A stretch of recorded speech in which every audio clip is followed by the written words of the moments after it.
Hello, everyone. Today we have a very short lesson. It's about one of the most essential parts of debating, and we have talked about this to a certain point, to a certain degree, but not completely. So I just wanted to go into details and give you some options on how to do the right rebuttals and prebuttals. I'm going to try to pinpoint to some of the most important parts about rebuttals, and let's see how it goes. I'll just share my screen now. And as you can see over here at the beginning, it says that a rebuttal is a counter argument.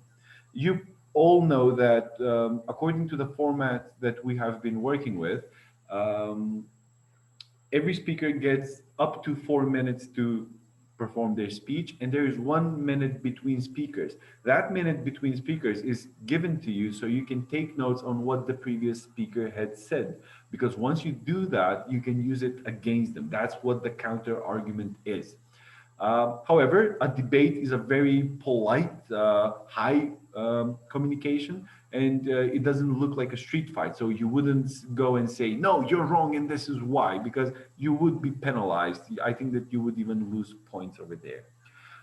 In order for me to do this right, I think that it would the best thing to do was to start with an argument and to see how we could use all these different phrases, different options. The argument that I've used is connected to the motion that everyone should have a pet. It's a very vanilla topic, and that's why I've used it, because it's really easy to think of good arguments and good counter arguments, good rebuttals. So let's assume that the first speaker of the affirmative team starts with this argument, and they say, first of all, we believe everyone should have a pet because it will teach them discipline.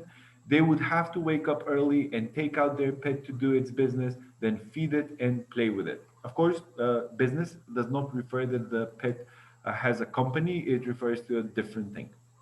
Now, most of the people who who are into debating would start with this phrase. They would say, after they introduce themselves and greeted the judge, the opponents, and the teammates, they would say, I would like to start with a rebuttal. It is okay. It's not, you're not doing anything wrong if you use this. However, I find it a bit lazy. And if you are really passionate about debating, I think that you should come up with your own personalized phrase. Um, However, there is one drawback to what to what I just said. During debate competitions, like the upcoming competition on Monday, it's very difficult. Sometimes it's very difficult to find experienced judges. And when they are trained on how to assess your performance during the debate, they're given a sheet of criteria, and that's one of the sheets that we went through when I was explaining the team events. One of the parts that they need to mark is the rebuttal. So one good thing of using this phrase is that any judge, no matter how experienced they are, will be able to mark it. They will know that you have used it. Uh, the drawback is that it feels a bit lazy. And if I were the judge in the classroom, I would I would appreciate something more advanced. Let me just read the rebuttal now. So the rebuttal reads, I would like to start with the rebuttal. The previous speaker said that everyone should have a pet because it will teach them discipline. What about all those people who are allergic to pets and could even die if they get close to them? This is a valid this is a valid rebuttal. I think that it's the first thing that would probably come to mind when you're the negative team. Uh, I would like to provide you with more phrases you could use for a rebuttal. I have written 9 of them. And the good thing is that you don't have to learn all of them. Just remember 2 of them and you'll be set to go. Um, Personally, I mostly use the first two, although depending on the situation, I could probably use another one as well. So what I'm going to do next now is to rephrase the rebuttal using each one of these rebuttal phrases. So listen how that would sound. The first one would be something like, of course, you greet everyone and you introduce yourself, and then you say, The previous speaker said that everyone should have a pet because it will teach them discipline. Although at first glance this argument may seem valid, on closer consideration, it's actually not, because we need to think about all those people who are allergic to pets and could even lose their life if they get near them. So what you're actually saying here is that yes, the first thing that comes to mind is that everyone should have a pet, but you need to consider this issue more closely. You need to go deeper, and it has a nice ring to it. So this is one of my favorites. However, my all-time favorite is the second one, because what you do with the second one is that you give credit to the opponents, because as I've already said countless times, a debate is a very formal, polite way of communication. So you're not there to humiliate or to put down your opponents. No one enjoys that. You are trying to communicate an idea, to convey a message, and if you want to do that, you need to give credit to the opponents. So I don't think that anyone could counter that. Yes, pets teach discipline, so you need to give credit for that. You need to say it is a valid point. However, progressive thinkers will realize that there are people who suffer from allergies and could even die if they get near a pet. So what you're saying here is that yes, okay, you know what you're talking about, but I'm more progressive. I'm smarter than you are, and I'm more knowledgeable on this topic. So let me tell you how it's done. So at the same time, you're giving credit, but you're also showing dominance. This is absolutely my favorite one. You could go with the third one and say, it is true that pets teach discipline. However, there are people who are allergic to pets and could even die if they get near them. Therefore, we strongly believe that not everyone should have a pet.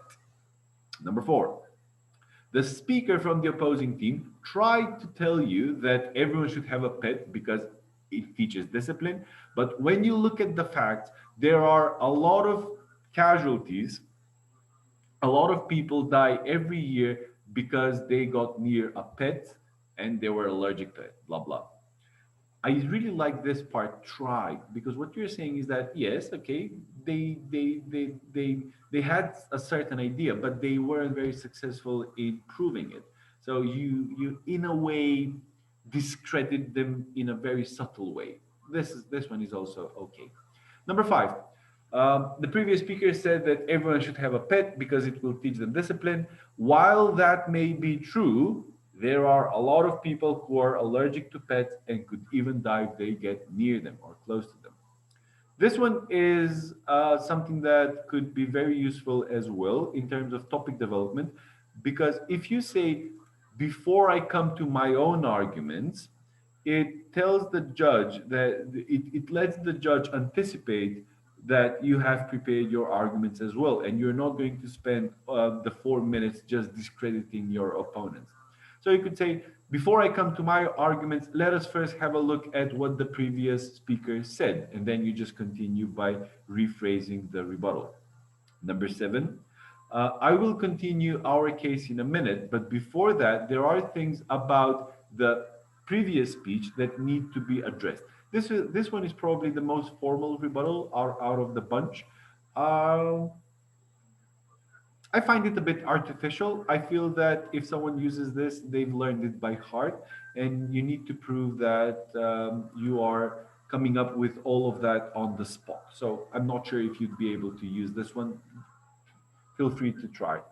Number eight is quite simple. You start by saying, he said, the previous speaker, blah, blah, blah, said that, but in fact, because but in fact states or that there will be a contrast. What you're going to say is going to be leaning to the other side. The ninth one is the same. You can say the previous speaker, he or she, was claiming that everyone should have a pet because it will teach them discipline. But as my first speaker already told you, there are a lot of people who are allergic to pets. Of course, this would be more convenient for the second or the third speaker. As I've already said, You don't have to learn all of them. Just choose two that you like the most and use those. Stick to those.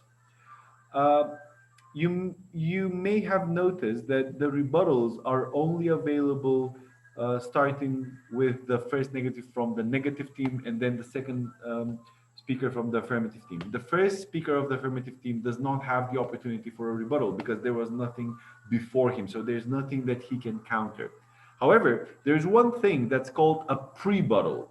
And a prebuttal is a prepared response to an anticipated argument. What does that mean?